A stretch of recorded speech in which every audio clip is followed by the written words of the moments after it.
sommes à 2600 € une fois, 2600 deux fois, 3 fois, je vais adjuger à 2006. Adjugé 2006, monsieur. Juillet dernier, dans une salle des ventes à Nantes, Ce RoboMaster. Juliette Jourdan anime les enchères, mais ce matin, ce sont des lots un peu particuliers. Commence à 50. Des colis, tous perdus par la poste. Mais vous êtes mousse maintenant, c'est pas vrai. À 50. Personne à 50, allez 50, monsieur. 50 une fois, 52 fois, 53 fois, adjugé 50, monsieur. C'est un premier lot. Parmi les bonnes affaires du jour, ce robot de cuisine remporté à un tiers de son prix en magasin. Maurice et Yvette n'en reviennent pas. Super.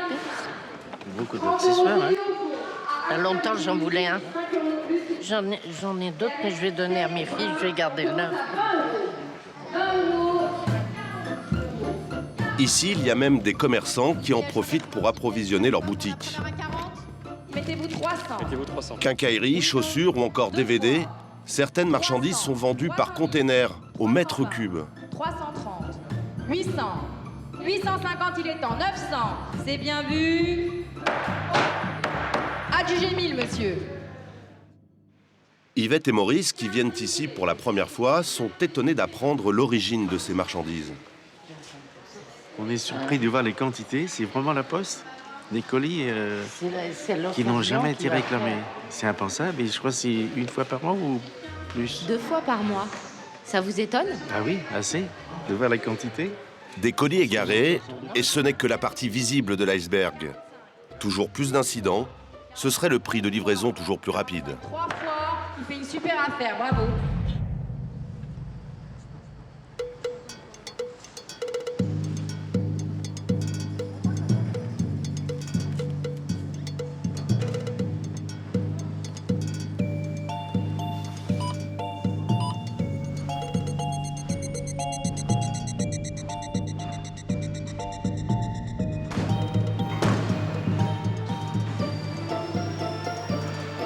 Avec Internet, nous sommes toujours plus nombreux à faire des courses en ligne sur des sites marchands. C'est pratique, surtout depuis que les paiements à distance ont été sécurisés. Voilà. Bonjour monsieur. Mais la chaîne a son maillon faible, les livraisons à domicile. Voilà l'impact qu'on avait sur la planche. Donc la planche, là, elle est morte. Jusqu'à 1 colis sur 4 arriverait endommagé, en retard ou n'arriverait même jamais, en particulier pendant les fêtes de fin d'année. En délai, c'est absolument pas normal. Oui, ils sont hors conditions générales. Livrer en temps et en heure, un impératif pour ceux qui se partagent ce marché juteux de plusieurs milliards d'euros. Et dans cette course infernale, tous les coups sont permis. Nous percerons les secrets de réussite de leaders comme Amazon.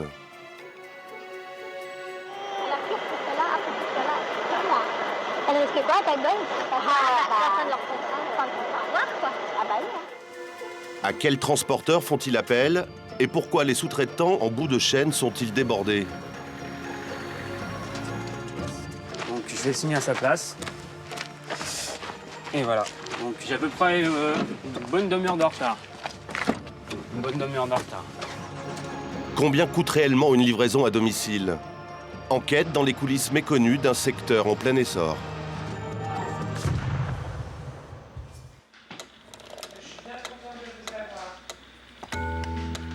Pour comprendre le mécanisme, nous commençons par faire un achat sur Internet, une paire de chaussures.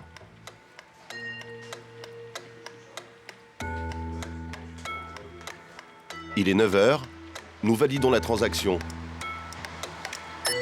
Le site nous garantit une livraison dès le lendemain, avant midi.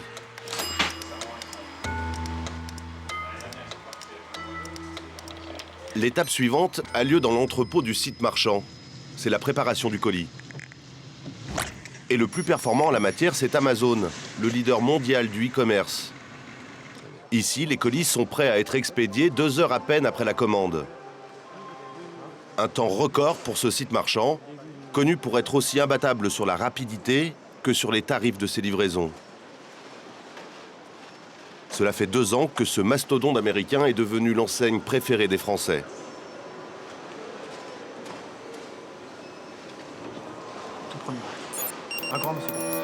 Lui, c'est Thierry Van Reyck. Il est belge, souriant et il est manager. On se prépare pour le rush de Noël et notre but c'est vraiment de garantir que tous les cadeaux soient livrés en temps et en heure en dessous du sapin. Donc ça c'est vraiment la grosse priorité pour l'instant. Donc grosse préparation en prévision. L'année dernière, pour Noël, Amazon a réussi à envoyer jusqu'à 760 000 articles en une seule journée, soit un départ camion toutes les 7 minutes.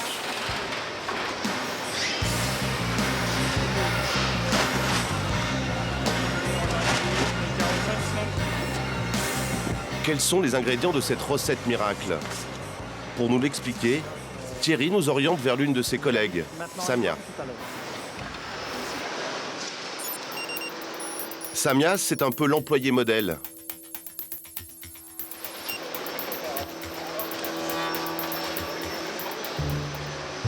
Sous l'œil attentif de son manager et du responsable de la communication, la jeune femme nous fait une démonstration de préparation de colis. Pour une productivité optimale, Amazon équipe tous ses employés d'une machine à scanner. 117, un peu plus loin, dans les allées. Pas d'erreur possible pour Samia, qui sait exactement où chercher les articles sans jamais perdre de temps. Mais dès qu'on aborde avec elle la question du rythme de travail... Vous faites combien de commandes par jour? On peut avoir des micro-commandes, c'est-à-dire que vous pouvez commander un article, vous pouvez commander 20, ça dépend. D'accord. Et l'objectif de ce matin, qu'est-ce que c'était? J'ai pas commencé ce matin, je vais pas vous le dire. J'ai commencé tout à l'heure. Du métier, c'est ce qui était prévu. Comment pas sur les objectifs, on n'y est pas. Non, et vous peut-être que vous pouvez nous en parler? Non plus. Nos questions dérangent. Quand vous parlez des objectifs au niveau du management, des préparations de commandes, parce qu'il faut quand même aller vite. Oui, il faut aller vite, il faut surtout aller à une cadence raisonnable. Si vous regardez bien, vous ne verrez pas des personnes stressées. Regardez autour de vous, il n'y a pas de conditions de stress en fait. Ou en tout cas, s'il y en avait, on se battrait pour ne pas qu'il y en ait. Amazon refusera de nous en dire plus sur les conditions de travail dans l'entreprise. Nous décidons alors d'infiltrer l'un de leurs entrepôts. Pour la première fois, nous parvenons à introduire une caméra cachée, malgré d'importants dispositifs de sécurité. Car pour limiter les vols, les salariés sont contrôlés systématiquement. Dans l'entrepôt, impossible de garder sur soi un téléphone portable ou tout autre effet personnel. Recrutés en tant qu'intérimaires, nous rejoignons l'équipe du week-end.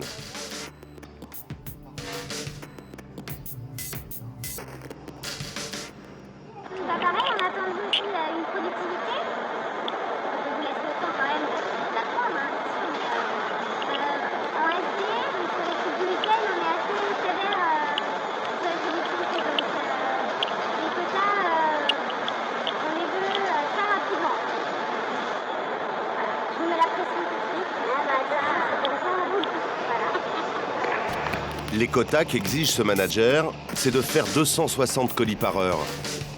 Pour cela, nous parcourons 30 km par jour dans cet entrepôt grand comme 10 terrains de football. Au détour d'une allée, nous tentons d'aborder une autre intérimaire.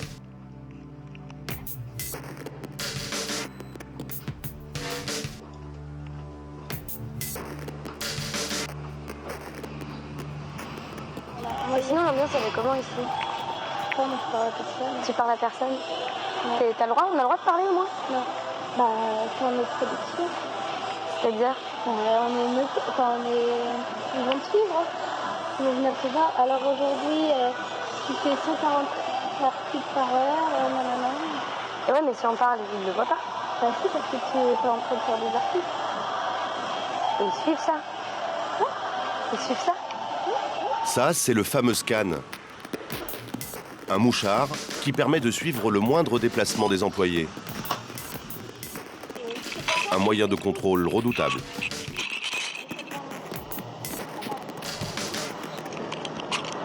Là, c'est le numéro de chariot. Là, c'est la zone qui est à l'extérieur, le E1. Je descends au deuxième étage. Donc, j'ai peut-être mis un quart d'heure, mais le problème de mon char. Là, c'est l'après-midi, hein. Ouais. Donc là, c'est les temps d'arrêt. Voilà, 10 minutes, 7 minutes, 10, j'en prends pas en compte. Là, c'est un quart d'heure qu'il y a de temps d'arrêt, mais comme on regarde. Toutes ces informations permettent de calculer la productivité de chaque travailleur au colis près.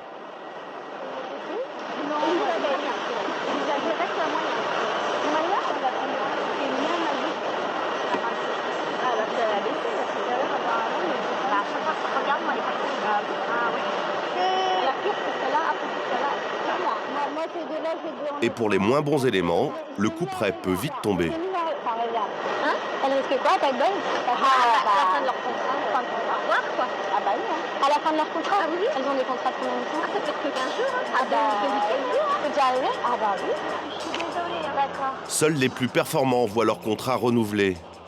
Dans cet entrepôt, plus de 2/3 des salariés ont été embauchés en tant qu'intérimaires.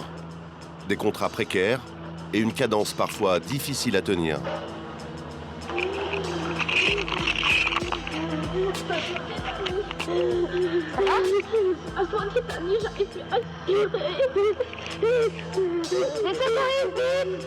Le 5e jour de notre infiltration, une jeune femme s'écroule devant nous. Une chef d'équipe tente alors de la calmer. Emmenée à l'infirmerie, elle y restera quelques heures. Nous la retrouvons en fin de journée. Tu m'as fait vachement peur tout à l'heure. Je suis désolée. Ça va? C'est le rythme qui te... C'est juste que hier, j'ai fait un très gros pourcentage. Et Gildas, il m'a dit qu'il fallait que je fasse le mémo. Et je me suis mise à des couillons, quoi. Mais c'est ça. Donc voilà. Le truc qui m'envoie à droite, à gauche tout le temps, voilà. Comme on est là pour les 7 ans, ouais, c'est clair. Amazon, une entreprise sous le feu de la critique. Controverse sur son rythme de travail intense, mais aussi sur les aides publiques que l'entreprise a touchées pour son implantation dans les régions en crise. Et surtout, polémique sur sa domiciliation fiscale au Luxembourg. Sur ce dernier point, le Trésor public réclame 200 millions d'euros à Amazon. Pour sa défense, le géant américain répond que ce contentieux fiscal est actuellement à l'étude et qu'il faut donc attendre la décision finale.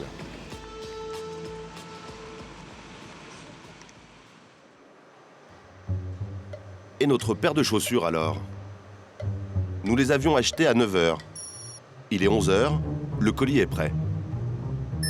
C'est maintenant que le site marchand fait appel au service d'un transporteur pour la livraison.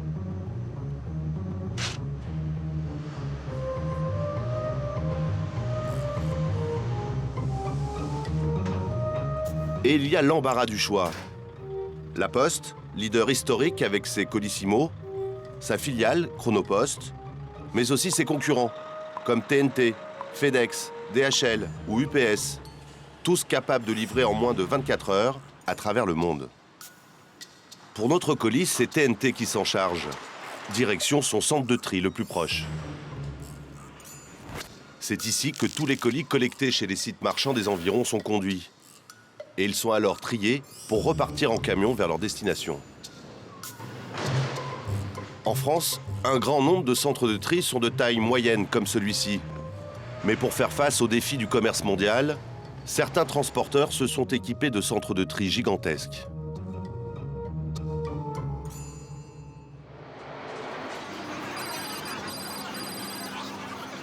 Pas moins de 37 avions déchargés chaque soir sur ce tarmac. Une superficie de près de 100 000 mètres carrés et 30 km de tapis roulants. Nous sommes à Cologne, en Allemagne, chez UPS. Chaque jour, ce leader mondial distribue plus de 16 millions de colis.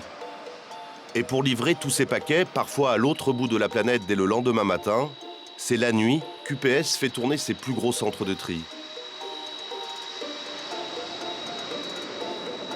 Cet homme en gilet jaune, c'est Heiko Becker, chargé d'accueillir les visiteurs.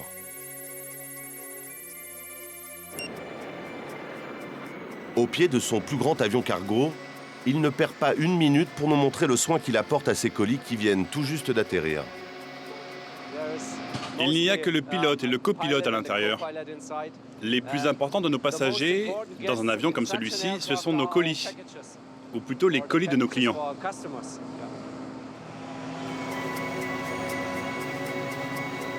Aucun passager dans ce long courrier transformé en énorme soute à bagages. Ainsi configuré, cet avion peut transporter jusqu'à 118 tonnes de marchandises.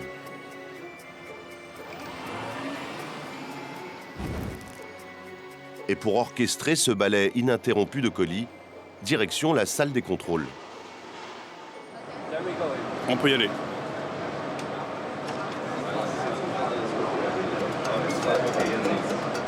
Nous sommes au cœur du système. Ces hommes gèrent simultanément les flux d'avions, de camions et de colis. Mais qu'est-ce qui se passe? Il y a une surcharge? La tension est palpable. Soudainement, ils font face à un pic d'activité qui n'était pas prévu.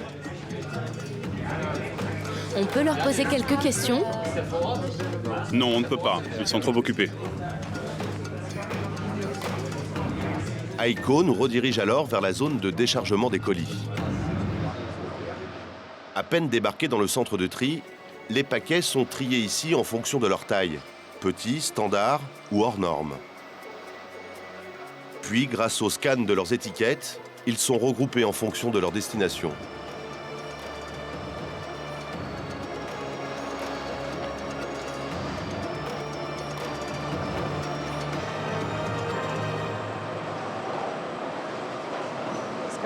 Là-bas, le scanner va trouver quelle est la destination du colis. Une fois que c'est fait, 25 secondes plus tard, il part pour Paris. Il reste donc encore 25 secondes sur ce tapis roulant avant qu'il n'aille rejoindre tous les autres colis pour Paris. Et hop, 25 secondes plus tard, le colis tombe dans le bon sac. Une synchronisation au millimètre qui permet de trier 110 000 colis par heure. L'année prochaine, UPS espère doubler ce rythme. Pas de quoi effrayer Aiko, pour qui tout est sous contrôle.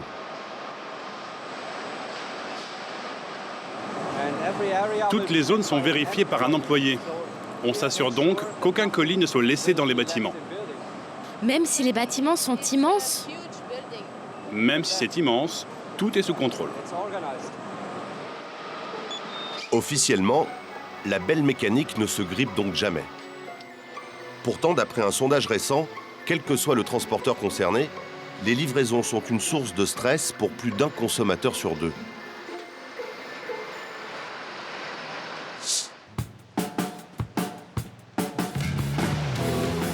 Les problèmes ne sont pas rares, en tout cas pour Bastien. Lui a connu plusieurs mésaventures avec différents transporteurs. Bastien vit du kitesurf. C'est sympa le métier de kitesurfer, c'est comme ça tous les jours? C'est comme ça tous les jours, mais il n'y a pas que ça non plus. Il y a toute la partie revente matérielle qui va financer une bonne partie de notre budget compétition et voyage. Comme ses sponsors lui fournissent du matériel gratuitement, il en revend régulièrement sur un site de petites annonces entre particuliers. De quoi arrondir ses fins de mois, du moins quand les colis arrivent à bon port. Hop. Alors le souci avec le matériel de kite, c'est que c'est souvent quelque chose, enfin c'est pas souvent, c'est du matériel qui est cher. Et on se pose toujours la question quand on envoie ce matériel, est-ce qu'il va bien arriver au bout? Est-ce qu'il va arriver en état? On parle de sommes d'argent qui sont quand même assez conséquentes. Et puis le problème récurrent, c'est la casse. On a beau emballer, suremballer le matériel, il m'est arrivé voilà, d'avoir du matériel cassé à l'arrivée, donc c'est jamais très agréable.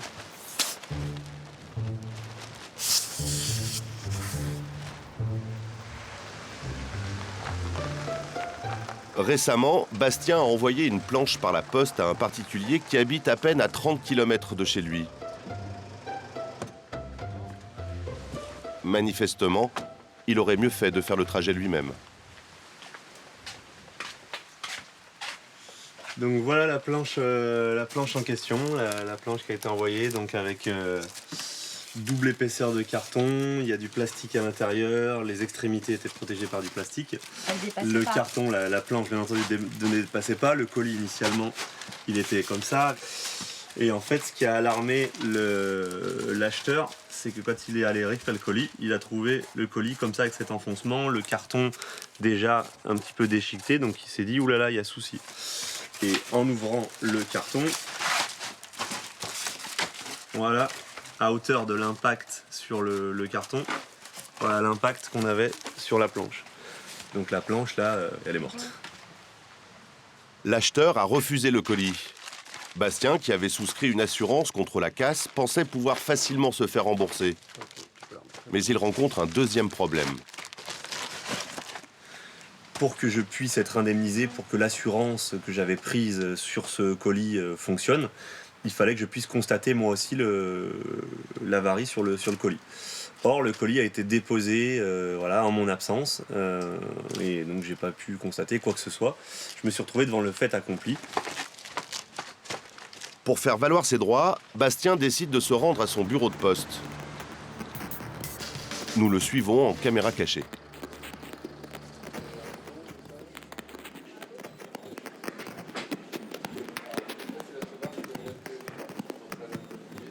Et puis en même temps, pendant que je vais faire ça, je suis là aussi par rapport à une planche que j'ai envoyée il y a un certain temps, qui était partie de Saint-Mathieu-de-Tréviers pour Montpellier, qui est arrivée cassée à Montpellier. Vous aviez pris une assurance?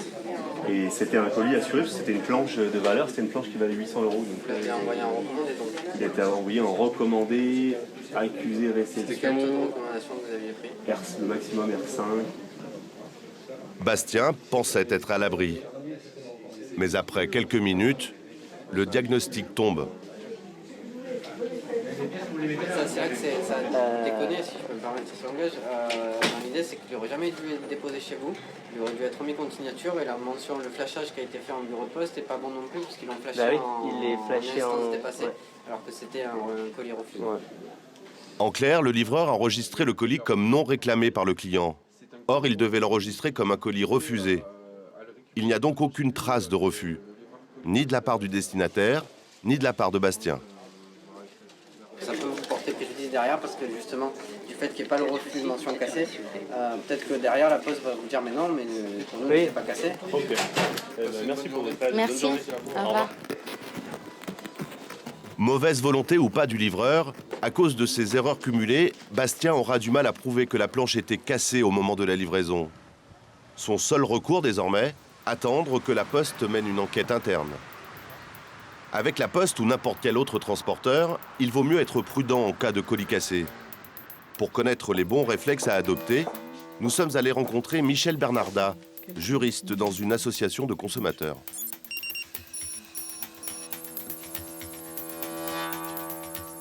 Si le paquet est endommagé, qu'en plus c'est un bien de valeur, donc ça peut être un paquet qui semble avoir été ouvert, ça peut être un paquet qui a un coin écrasé, vous voyez tout ce qui va être un petit peu suspect comme ça, un peu plié, des choses comme ça, il faut savoir tout de suite se dire j'ai le droit, la loi est comme ça, de prendre le temps d'examiner le paquet et d'ouvrir le colis avant d'accepter le bien. Le mieux est de refuser le colis en disant voilà, j'ai un doute sur le fait que le bien puisse fonctionner correctement. Si le colis a été acheté à un professionnel sur Internet, pas de panique. Le site marchand est dans l'obligation d'en renvoyer un nouveau. En revanche, dans le cas d'un envoi entre particuliers, les choses peuvent assez vite se compliquer. En confrontant son expérience avec d'autres kitesurfers, Bastien s'est rendu compte qu'il existait des situations bien pires que la sienne. Ah, voilà. Cette personne, elle nous raconte qu'elle a mis en vente son aile sur un site de vente en ligne. Voilà, même démarche que moi. Donc, sauf que pour cette personne, les choses ont tourné de manière différente. Officiellement, le paquet aurait été détruit par accident. Oui, mais voilà. Quelques semaines plus tard, ce consommateur découvre que son aile de kite est finalement vendue aux enchères par la Poste elle-même.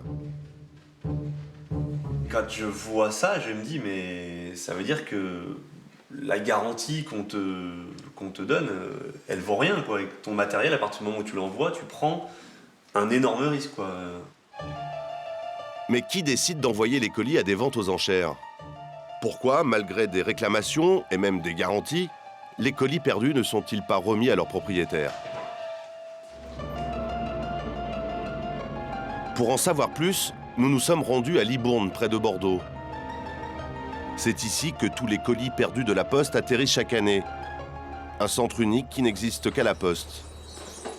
Pascal Fontaine est chef d'équipe. Lui et ses collègues sont chargés d'ouvrir les colis égarés.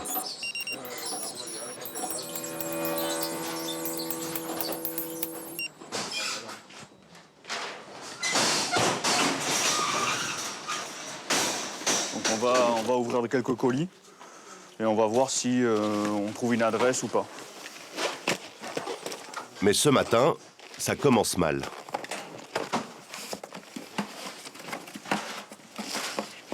Donc là, il n'y a pas d'adresse. Le contenu, c'est du papier prospectus. On ne peut rien en faire, donc on va...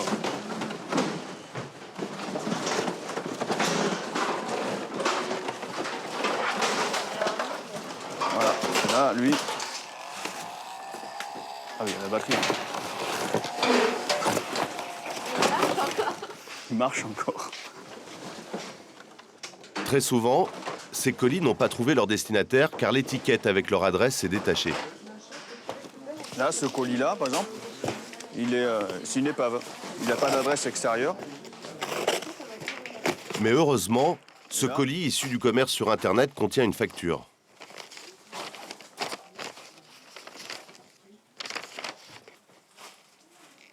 Voilà, mais là, il y a une adresse. Donc on va le renvoyer. On va renvoyer ce colis. Parce qu'il y a l'adresse du client. Donc celui-là, il repart aujourd'hui. Voilà. Mieux vaut donc toujours prendre la précaution de glisser une adresse à l'intérieur de ces colis. Sinon, les marchandises risquent de finir aux enchères, comme cette bouteille de rhum. Il y a une attaque. Il y en a même deux. Il y a plusieurs bouteilles à l'intérieur qui viennent de la Martinique. Ce sont des produits qu'on va pouvoir destiner à la vente, en fait. Voilà.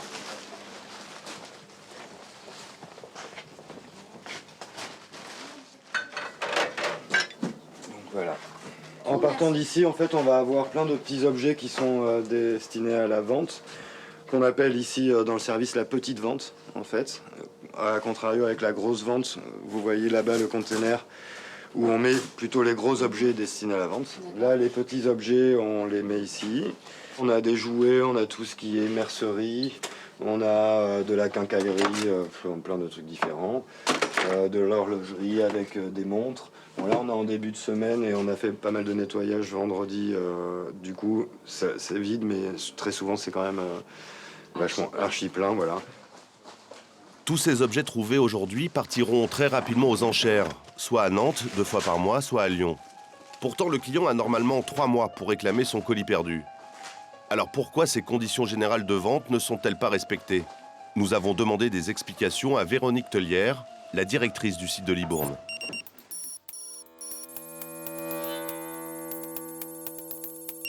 Le client, globalement, il a 3 mois pour réclamer son colis. Après, il y a, je dirais, une organisation interne poste qui nous appartient. Dans cette organisation, nous décidons arbitrairement que des biens courants, potentiellement jamais réclamés, seront mis en vente plus rapidement.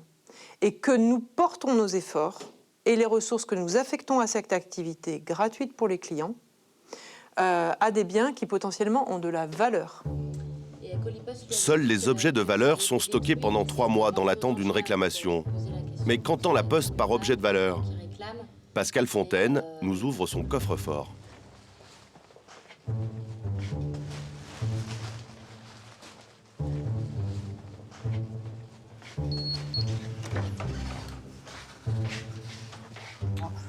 C'est voilà le type d'objet qu'on peut trouver. Voilà, un vieux casque de l'armée. D'époque? Ah oui, d'époque, ouais. Si vous voulez faire la grande vadrouille, c'est parfait. Les clés USB d'occasion, pas les neuves. D'occasion, si jamais il y a un nom qui est écrit dessus, ça peut marcher. Des objets d'une valeur toute relative. Des clés USB d'occasion, des jouets rouillés ou encore des raquettes démodées.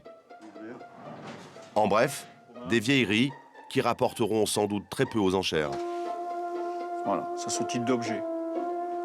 Quels sont les bénéfices de ces ventes aux enchères? Nous ne le saurons pas. Mais une certitude, 300 000 colis arrivent chaque année à Libourne. Un chiffre impressionnant, pourtant d'après la Poste, cela représenterait moins d'un colis sur 1000.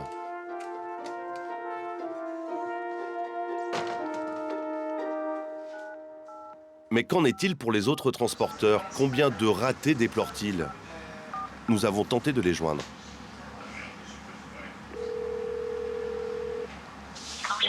Combien est-ce que vous avez de colis qui arrivent en retard ou qui n'arrivent jamais ou qui arrivent cassés chaque année? Non, je ne pense vraiment pas qu'on puisse avoir ces chiffres-là. Il n'y a pas de statistiques ou... En tout cas, même si ça existe, on ne pourra probablement pas en parler. Moi, je ne pourrais pas vous donner ce chiffre. Voilà, désolée. Mais je ne peux pas répondre à cette question. Très honnêtement, ce n'est pas le type de données qu'on communique de cette manière-là. Voilà.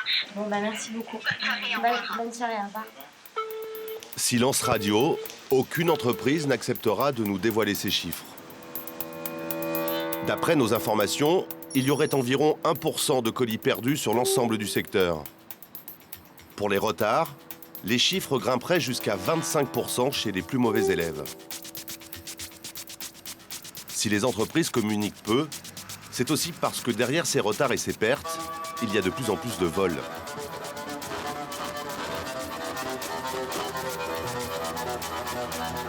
« 6 heures ce matin, plusieurs individus, entre 6 et 9, font irruption, hurlant dans ce centre de tri et n'hésitant pas à braquer le personnel. Je suis tombé nez à nez avec un braqueur.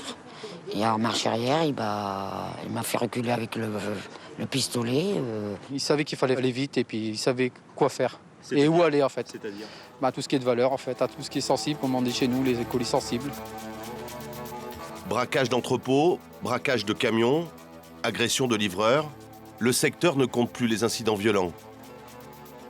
Les modes opératoires sont similaires aux attaques de banque ou de bijouterie.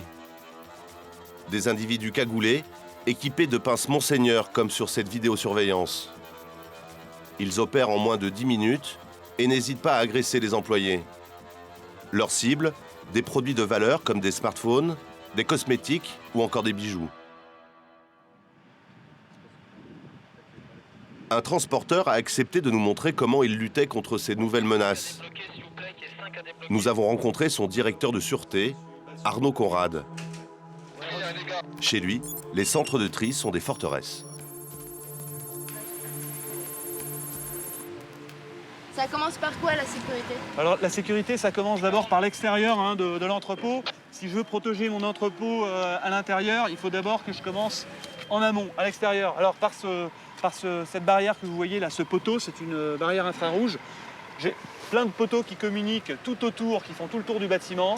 Ils communiquent entre eux et quand le site est fermé, eh bien, si le faisceau est rompu, si une personne vient à passer, eh bien, ça déclenche des alarmes. Donc, mon périmètre est déjà protégé en amont. Une barrière infrarouge, des caméras de vidéosurveillance, mais pas seulement. Cet ancien légionnaire va jusqu'à faire appel à des techniques militaires. Sur certaines de nos agences, on met en place une contre-surveillance. C'est-à-dire que les malfaiteurs ont l'habitude de grenouiller autour de nos sites pour épier un peu les faits et gestes des camions, voir où les camions vont charger, décharger. Donc on a recours à des sociétés de sécurité privée qui font des patrouilles à pied ou à véhicule de manière très discrète pour d'abord mettre les malfaiteurs en insécurité parce qu'ils le sentent. Et ça permet bien souvent de détecter des vols ou des braquages en amont. Attaque extérieure, mais aussi intérieure. Car ce sont parfois les salariés eux-mêmes qui volent des colis. Et leurs techniques sont dignes des meilleurs pickpockets. Seul un regard averti peut les déjouer.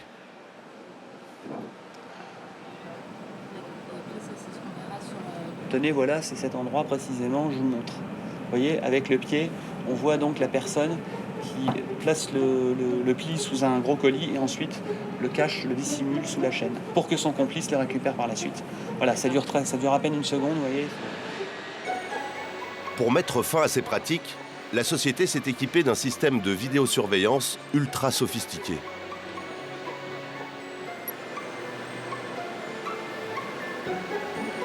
C'est une nécessité aujourd'hui dans le métier du transport de colis, car vous imaginez bien que tous ces colis suscitent la convoitise.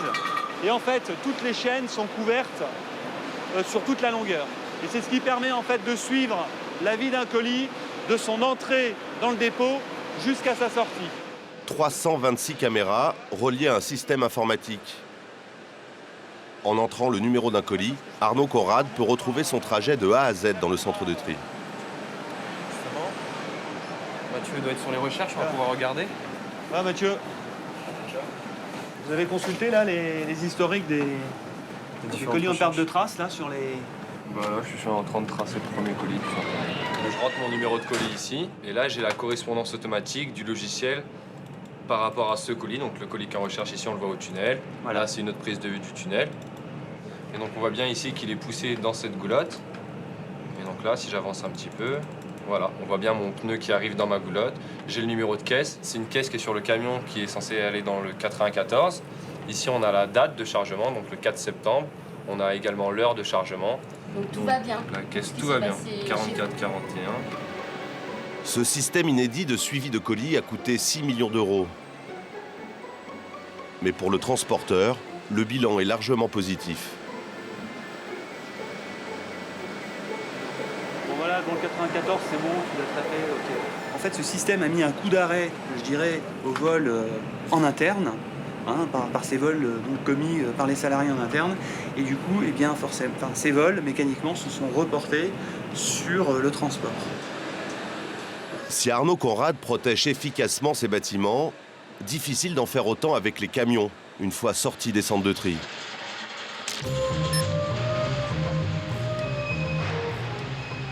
À 1h du matin, notre colis est enfin trié. Direction sa destination finale. Il a encore plusieurs centaines de kilomètres à parcourir. D'après les dernières statistiques, chaque jour en France, plus de 80 000 euros de marchandises s'évaporent dans la nature. Et c'est donc sur la route qu'il est le plus vulnérable.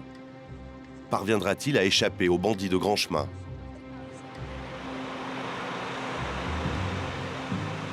Face aux attaques de camions toujours plus nombreuses, les sociétés d'autoroutes n'ont pas eu d'autre choix que de créer des aires de repos sécurisées. Nous sommes près de Valenciennes. Dans la commune, ça ne s'invente pas, de la Sentinelle. Prix d'une nuit, 23 €.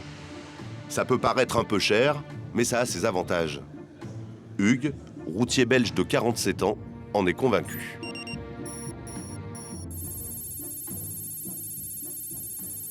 Vous savez, le voleur n'est jamais seul. C'est des bandes organisées qui savent exactement ce qu'ils vont chercher et où ils vont chercher. Pour une cargaison complète, ils s'en moquent. Hein. Un coup de couteau, un coup de barre de fer dans la tête, vous restez là pendant 3 heures, c'est pas un problème pour eux. Ils prennent le camion, ils s'en vont. Ou ils prennent la marchandise, hop. Et pour comprendre leur technique, Hugues tient à nous montrer l'état de la bâche de son camion. Venez voir. Vous voyez, ça c'est des coups de couteau qu'il y a eu hier. Ah oui? Vous voyez, ça a été coupé hier ou avant-hier. On met une bande comme ça et puis le week-end c'est réparé. Ça c'est une coupure de gamin celle-là. Elle est droite, il doit prendre ses 2 mains pour écarter. Tandis que là, en coupant comme ça, il pousse et il voit tout. D'accord. Donc il y a des amateurs et des professionnels. Ça, ce ne sont pas des amateurs. Ça c'est des amateurs, ça c'est des petits trucs, ça c'est un petit gamin. Vous voyez la hauteur de l'homme qui a coupé. Moi je peux vous dire que c'est un enfant. Ici c'est un gars comme moi, 1m82. Ici, je suis certain que demain matin, je vais faire mon tour, il n'y aura rien. Ouais. Cette nuit, Hugues, comme des dizaines d'autres chauffeurs, dormira sur ses 2 oreilles.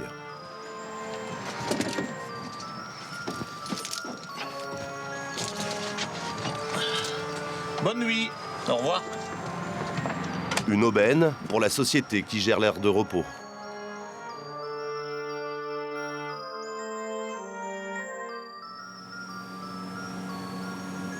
La nationalité, ça nous connaît. Hier, on a fait 66 Français et 130 étrangers.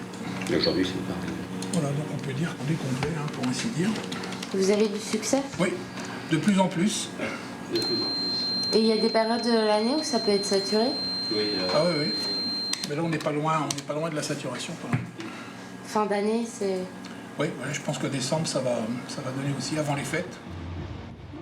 D'ici l'an prochain, 30 places supplémentaires seront aménagées en plus des 184 existantes. En France, on compte désormais 11 parkings de ce type sur les principaux axes routiers.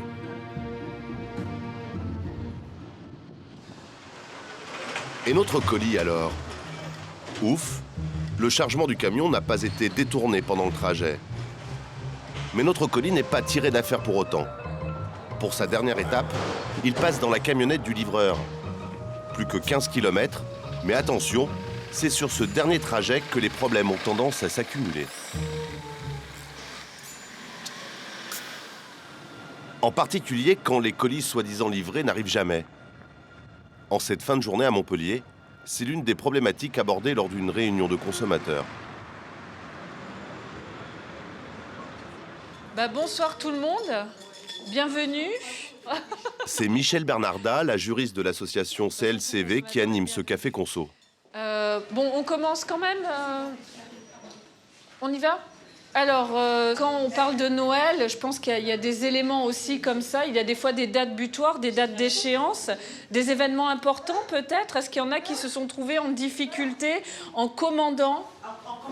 Ou pas. Oui. À Noël, il y a déjà 2-3 ans, quand j'ai commandé pour les enfants des disques durs et autres, mon cadeau n'est jamais arrivé. Hein. Donc pour eux, c'était arrivé.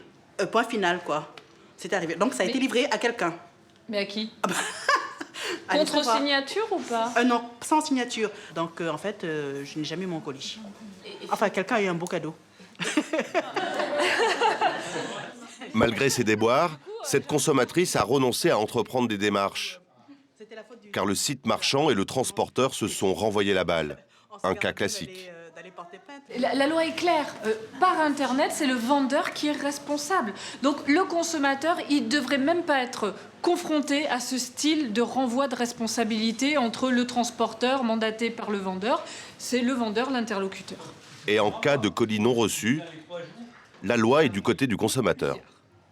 Si le bien n'a pas été livré à compter de la date prévue de livraison, le consommateur, dans les 60 jours, peut demander l'annulation de la vente au professionnel et il sera remboursé. Ça dans un délai de 30 jours maximum. Bonne nouvelle donc, mais comment expliquer qu'il y ait autant de problèmes en fin de course ?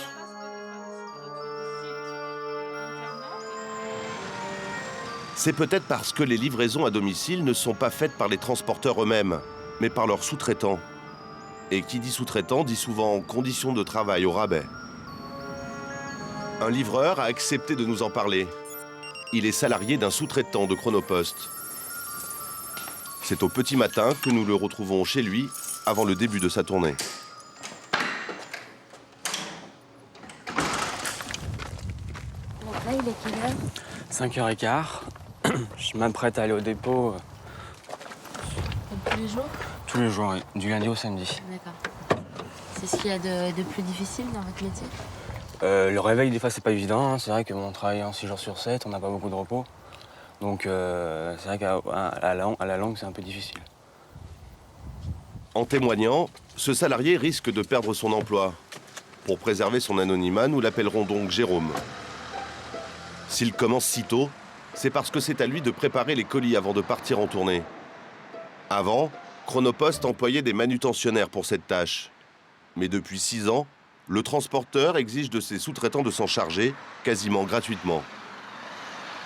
Après 2 heures de tri, Jérôme peut enfin commencer à s'occuper de ses premiers clients. Chaque jour, il doit livrer 200 colis.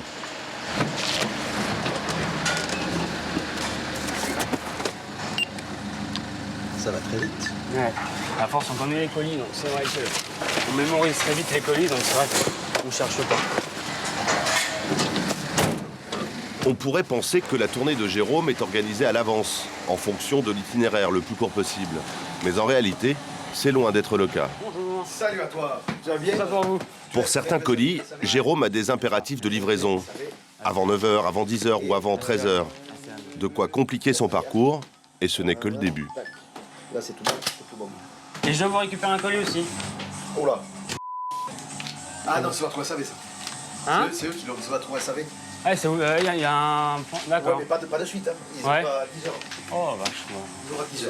Et le midi, c'est fermé ou pas ? Ah non, ils sont ouverts entre midi et 2. Ça marche. Pas de soucis. Allez, bonne journée. Ciao, bonne journée. Au revoir. À demain. À midi, cet aller-retour imprévu va surcharger son planning horaire. On est bien au niveau du timing ? Je vous dirais que non. J'ai à peu près une bonne demi-heure de retard. Ah. Une bonne demi-heure de retard.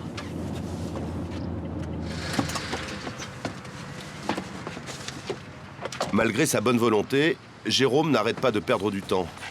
Embouteillage, stationnement compliqué, colis lourds et difficiles à porter. À cause de ces obstacles, c'est la course contre la montre. Des fois, j'ai les colis qui basculent, donc c'est un peu la pagaille dedans. Là, en l'occurrence, je cherche mon colis. Mais le pire pour lui, ce sont les adresses introuvables. Donc là, le 690, c'est tout le petit chemin, donc il y a à peu près 12 maisons. Alors, quand il peut alléger sa charge de travail, Jérôme le fait sans hésiter, quitte à faire quelques entorses au règlement. Bon, je vais signer à sa place. Donc, après, c'est ça que c'est des accords avec les clients. Ça arrange tout le monde, que ce soit moi, parce qu'après, je suis obligé de le représenter demain. Et au client, il l'a tout de suite, en fait. Donc vous avez des boîtes. Voilà, j'ai des passes. On vérifie toujours si c'est qu'on ne sonde pas de colis quand même, ça serait dommage. Et voilà. Ce que fait Jérôme, c'est une usurpation de signature. Un délit passible de 45 000 € d'amende.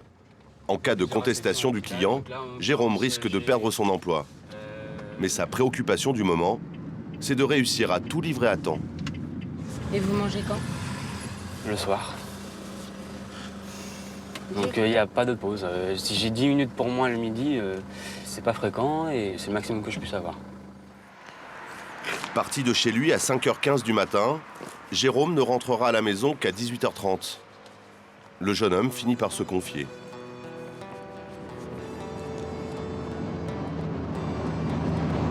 On se fait constamment harceler par le patron. Mais bon, on pète un câble. Hein.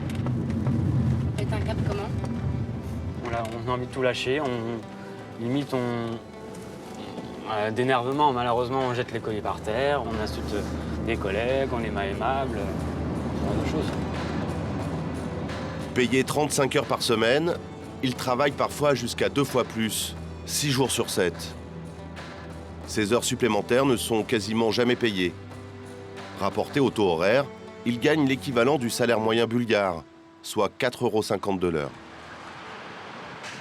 Dans ces conditions, impossible de livrer à domicile de façon optimale. Pour contourner ce problème, les consommateurs peuvent désormais choisir de se faire livrer en magasin. Mais est-ce vraiment la solution? À Paris, Marine tient une boutique de vêtements pour enfants.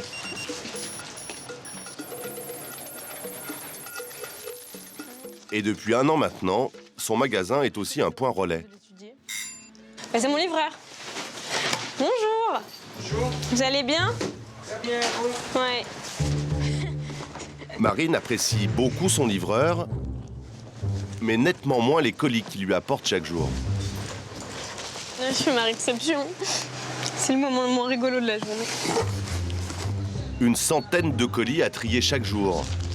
Des dizaines de coups de fil pour renseigner les clients impatients. Lydia Sarah, bonjour. Oui, à quel nom? Non, je ne l'ai pas encore reçu. Désolée. Bonne journée, au revoir. Même les erreurs du livreur, c'est à elle de les gérer. Par exemple, celui-là, il n'est pas pour moi. S'il est à l'adresse d'une personne chez elle directement. Et... Ça arrive, ça? Ouais, souvent, tous les jours. Pour cette commerçante, ce système de remise de colis est donc plutôt contraignant. Et parfois, pour le consommateur, les avantages sont loin d'être évidents. C'est pour un colis?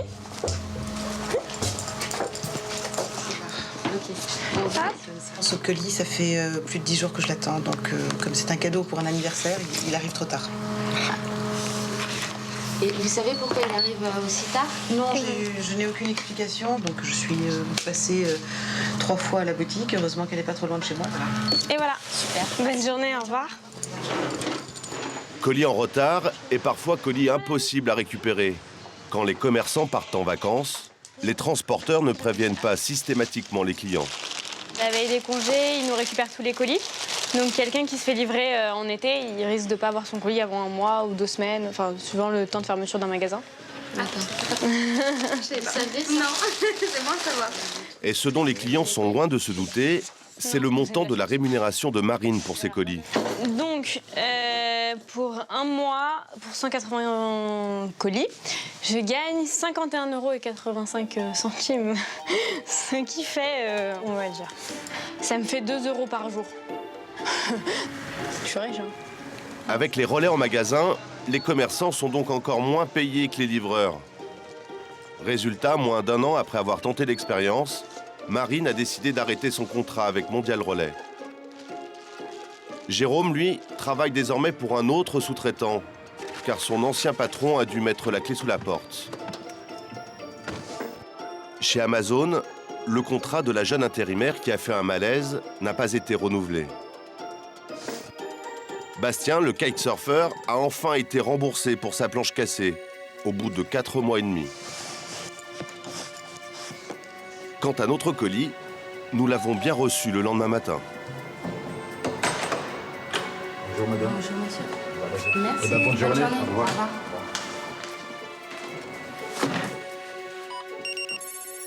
Depuis sa sortie de l'entrepôt à Montélimar, il aura parcouru 600 km jusqu'à Paris, en passant par 2 centres de tri, avant d'arriver dans le dépôt parisien.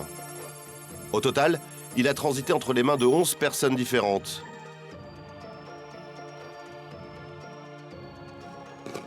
Il nous a bien été livré sans retard et sans dommage.